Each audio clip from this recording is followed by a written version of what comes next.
Kencang, Pak. Pertama, kabar Wisma Juta betul. Laporan diterima, Pak. Laporan sudah diterima. Pertama, legal standing kami dulu, surat kuasa ya. Ini surat kuasanya. Jadi kami ada penerima kuasa. Saya selaku koordinator Kamar Wisma Juntak. Ada rekan Johnson, ada rekan Martin, rekan Febri, rekan Nelson, Dr. Nelson, ada kemudian rekan Eka Prasetya, rekan Boris dan sebagainya. Itulah tim untuk membela atau kuasa daripada keluarga almarhum Brigadir apa namanya itu Nopriansa Joshua Huta Barat. Yang menandatangani surat kuasa ini yaitu Pak Samuel Huta Barat bersama istrinya Rosti Simanjuntak ini ya. Orang tua ya. Kemudian laporan kita telah diterima. Hati dulu, Pak. Tanggung, Pak. Tanggung, Pak. Tanggung, Pak. Lanjut, Bang. Laporan kita telah diterima yaitu laporan tentang dugaan tindak pidana pembunuhan terencana. Bang, bukunya taruh lagi, Bang. Bawa agak bawah, Bang. Agak bawah ya. Pembunuhan terencana sebagaimana dimaksud pasal 340 KUH pidana. Kemudian junto pembunuhan sebagai maksud pasal 338 KUH pidana, junto penganiayaan yang menyebabkan matinya orang lain sebagaimana dimaksud oleh pasal 351 ayat 3 yaitu tentang penganiayaan berat gitu. Itu 3 pasal sudah diterima ya. Kemudian barang buktinya adalah surat permohonan visum et repertum dari Kapolres Jakarta Selatan. Ini dia ya.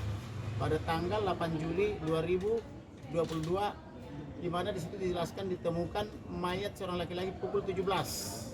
Nah, kemudian barang bukti lainnya itu adalah apa namanya itu ada laki-laki berumur 21 tahun dinyatakan telah menjadi jenazah dari rumah sakit Kramat Jati atau Rumah Sakit Polri Kramat Jati ya. Kemudian ada lagi surat keterangan lagi tentang bebas daripada COVID atau SARS COVID-19.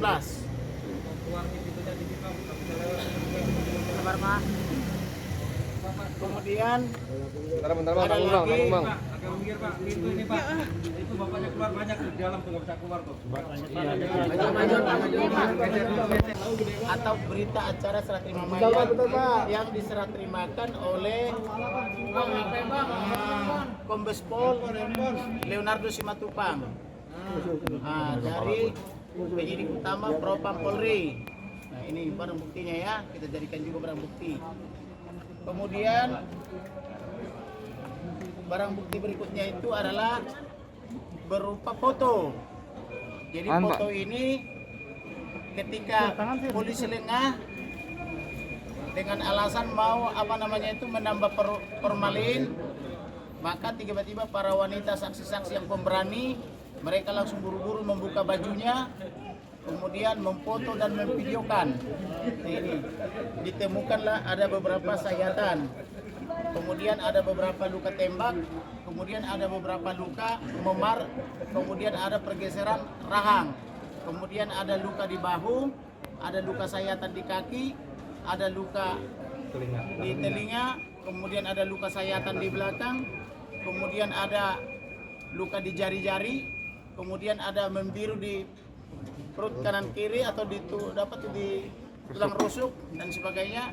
Kemudian ada luka menganga di sini, di bahu kan gitu ya. Selanjutnya ada juga ditemukan luka peluru. Kemudian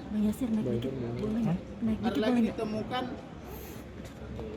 luka di apa namanya itu di bawah apa itu ini apa namanya itu dagu, di bawahnya itu ada luka.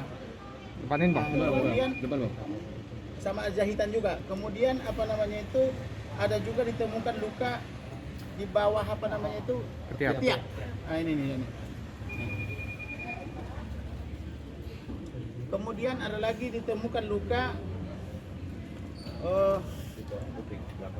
di belakang telinga kurang lebih 1 jengkal. luka sajam ya. Dan kupingnya ini bengkak ini di dalam ini. Kemudian ada lagi ditemukan luka di kaki. Nih. Ini seperti bekas luka sajam yang sudah dijahit atau bagaimana ini. Kemudian ini diperbesar lagi yang di kaki nih.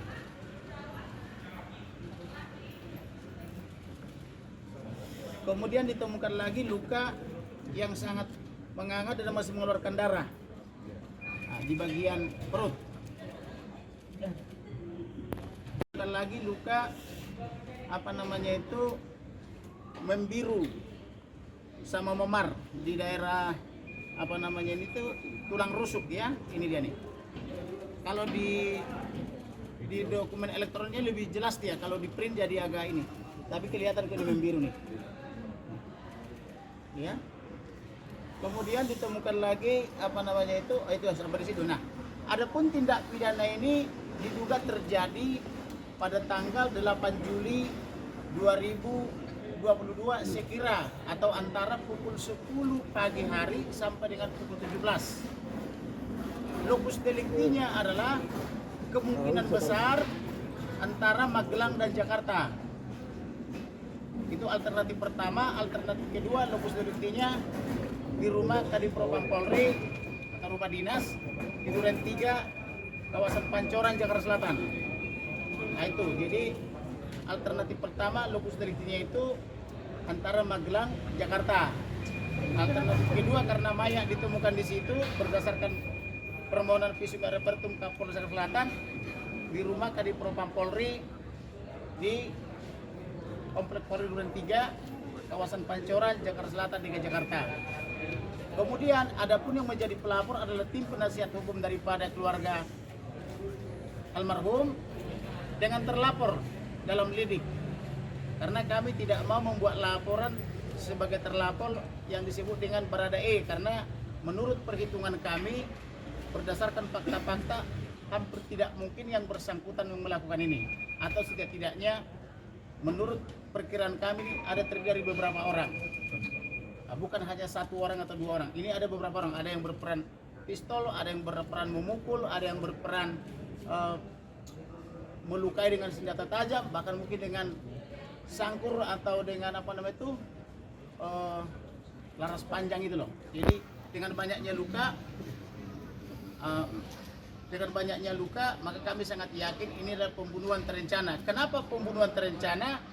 Karena begini, penjelasan dari para Karopenmas Polri adalah tembak menembak. Katanya satu orang menembakkan 7 peluru, yang menembak ini adalah sniper tapi tidak kena. Tetapi ada yang tembak balik dari katanya Baradae, tembakannya 5 kali kena 4 kali menghasilkan 7 lubang. Ini ajaib, ini harus diperiksa dulu nih jenis senjata apa ini. Kemudian daripada itu tidak ada penjelasan Karopenmas bahwa ini ada luka-luka sajam, ada luka memar, ada luka pukulan dan sebagainya. Ternyata kami temukan ini pundaknya ini sudah rusak, sudah tidak kokoh lagi. Beda dengan yang sebelah kiri, engselnya sudah berpindah, kemudian giginya sudah berantakan, kemudian di berbagai tempat ada sayatan-sayatan, termasuk di bibir, di hidung dan di bawah mata 2 sayatan, kemudian di belakang telinga 1 jengkal, kemudian di tangan, di jari, sampai hingga di kaki. Kita belum tahu bagaimana dengan di dalam celana dalamnya, kita nggak tahu apakah ada sayatan apa tidak, atau jangan-jangan sudah hilang, kita nggak paham. Jadi demikian juga organ-organ lainnya, maka kami meminta supaya dilakukan visum et repertum ulang dan otopsi ulang untuk mengetahui kepastian sebab-sebab kematian daripada almarhum ini. Pertanyaan berikutnya adalah